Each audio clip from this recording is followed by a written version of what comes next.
Bro, serious question. How do you get delts like this? Like, Bro. look at that freaking vein. Let's go talk about it, man.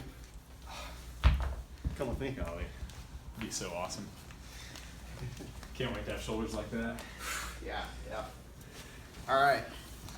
So First, what exercises are going to give me boulder shoulders like yours?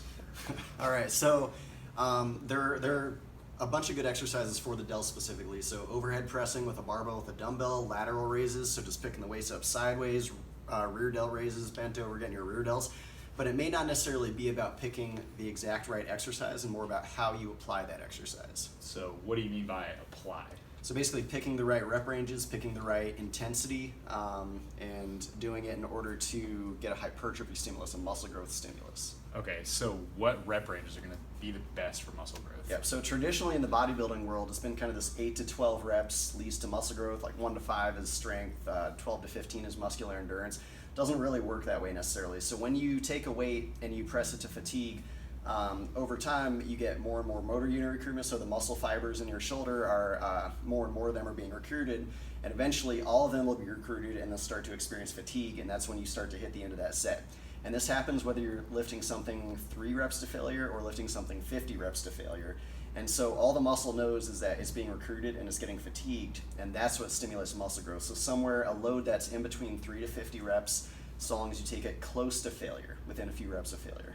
Okay, so you're saying I should go to failure every time?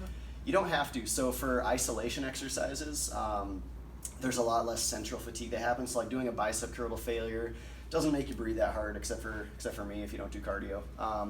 But doing something like a push press to failure, where you're using your entire body, is going to really centrally fatigue you. And so basically, fatigue is complicated. I don't want to get into it too much here.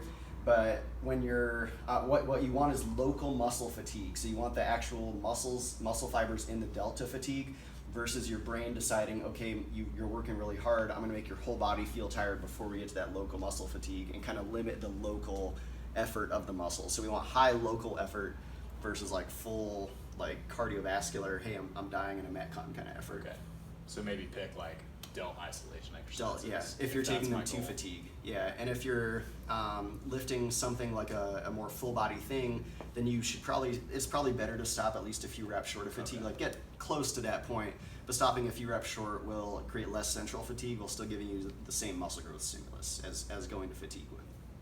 Okay, sweet. Dude, I can't wait to get huge shoulders. Yeah, man, it's gonna be giant. Pumped. Yeah.